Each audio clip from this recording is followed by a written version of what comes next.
Golconda jewellers తెలంగాణలో మొట్టమొదటి factory outlet మన కొత్తపేటలో ఫిబ్రవరి 14న గొప్ప శుభారంభం. ముఖ్యమైన తీర్మానం మీద మాకు అవకాశం కల్పించినందుకు మీ ద్వారా సభకు ధన్యవాదాలు సార్. ముందుగా మా పార్టీ తరపున గౌరవనీయులు గంగుల కమలాకర్ గారు, కడియం శ్రీహరి గారు, కాలేరు వెంకటేష్ గారు అందరూ చెప్పారు. నేను కూడా తిరిగి మళ్ళీ పునరుద్ఘాటిస్తూ ఉన్నా సార్. ఈ తీర్మానాన్ని పూర్తి స్థాయిలో మా పార్టీ పరంగా పూర్తి స్థాయిలో మనస్ఫూర్తిగా దీన్ని ఆహ్వానిస్తున్నాము, స్వాగతిస్తున్నాము. ప్రభుత్వానికి అభినందనలు కూడా హృదయపూర్వకంగా తెలియజేస్తున్నాం సార్. అధ్యక్ష, కాకపోతే ఒక విషయం చెప్పాలి అధ్యక్ష, ఎందుకంటే ఈ తీర్మానం స్వాగతించదగ్గది అనే మాట అందులో భేదాభిప్రాయం లేదు, భిన్నాభిప్రాయం లేదు. మా నాయకులు, ప్రతిపక్ష నాయకులు, గౌరవ పెద్దలు, తెలంగాణ తొలి ముఖ్యమంత్రి కేసీఆర్ గారు ఈరోజు కాదు అధ్యక్ష, 2004 డిసెంబర్ 17 నాడు ఆనాడు UPA 1 గవర్నమెంట్లో కేంద్ర మంత్రిగా ఆనాడు వారు ఇక్కడ మన రాష్ట్రంలో, ఆనాడు ఉమ్మడి ఆంధ్రప్రదేశ్ రాష్ట్రంలో ఉండే బలహీన వర్గాల సంక్షేమం కోసం పోరాడే ఆర్ కృష్ణయ్య గారు, వకులాభరణం కృష్ణమోహన్ రావు గారు, ఇట్లాంటి పెద్దలందరినీ కూడా తీసుకొని ఆనాటి అప్పటి ప్రధానమంత్రి గౌరవనీయులు మన్మోహన్ సింగ్ గారు అపాయింట్మెంటు వారు కోరినారు సార్. ఎందుకంటే బలహీన వర్గాల సమస్యల మీద మాట్లాడాలి, సమయం ఇవ్వండి అని కోరితే ప్రధానమంత్రి గారు ఒక 5 నిమిషాలు సరిపోతుందా అని అడిగినారు. 5 నిమిషాలు కాదు సార్, ముఖ్యమైన సమస్య, మీకు వివరంగా చెప్పాలి, దయచేసి ఒక 40 నిమిషాలు టైం ఇవ్వండి అంటే దాదాపు ప్రధానమంత్రి మన్మోహన్ సింగ్ గారు గంటన్నర సమయం ఇచ్చి డిసెంబర్ 17, 2004 అధ్యక్ష, నేను తేదీతో సహా చెప్తా ఉన్నా, ఆ రోజు పోయి కలిసి సవివరంగా వారికి ఎక్స్ప్లెయిన్ చేయడమే కాకుండా ఆ రోజు పెట్టిన డిమాండ్ కూడా ఒకటే సార్. మా పార్టీ తరపున ఆనాడు కేంద్ర మంత్రిగా కేసీఆర్ గారు చెప్పిన మాట, అన్ని రాష్ట్రాల్లో బీసీ వెల్ఫేర్ మంత్రిత్వ శాఖలు ఉన్నాయి, కేంద్రంలో లేకపోవడం అనేది శోచనీయం, బాధాకరం.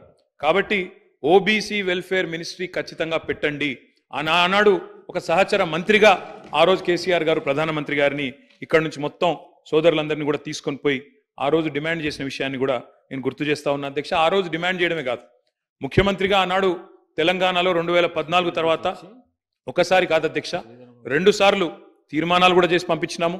ఆనాడు మళ్ళీ ప్రధానమంత్రి నరేంద్ర మోడీ గారికి కూడా విజ్ఞప్తి చేసినాం, ఓబీసీ వెల్ఫేర్ మినిస్ట్రీ పెట్టండి, పెట్టినట్టయితేనే మీరు బడ్జెట్లో కనీసం 5% పెట్టినా 2 లక్షల కోట్లు వస్తుంది భారతదేశంలోని బలహీన వర్గాలకు అని చెప్పి డిమాండ్ చేసిన పార్టీ బీఆర్ఎస్ పార్టీ అనే మాట కూడా నేను మళ్ళొకసారి గుర్తు చేస్తా ఉన్నా అధ్యక్ష. ఈ తీర్మానాన్ని స్వాగతిస్తూనే కేవలం 2 విషయాలు మాత్రం గౌరవ మంత్రి గారి దృష్టికి, ప్రభుత్వ దృష్టికి నేను తీసుకొని పోవాలనుకుంటున్నాను సార్.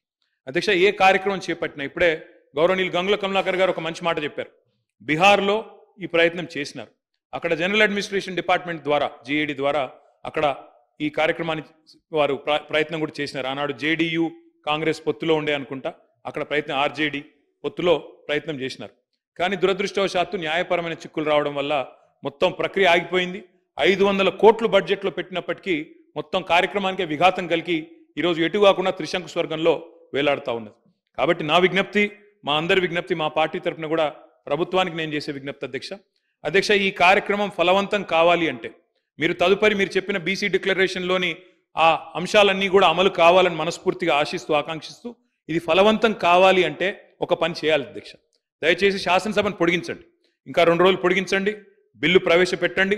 చట్టబద్ధత ఉంటేనే ఈ కార్యక్రమం ఫలవంతం అవుతుంది తప్ప లేకపోతే విఫలం అవుతుంది సార్.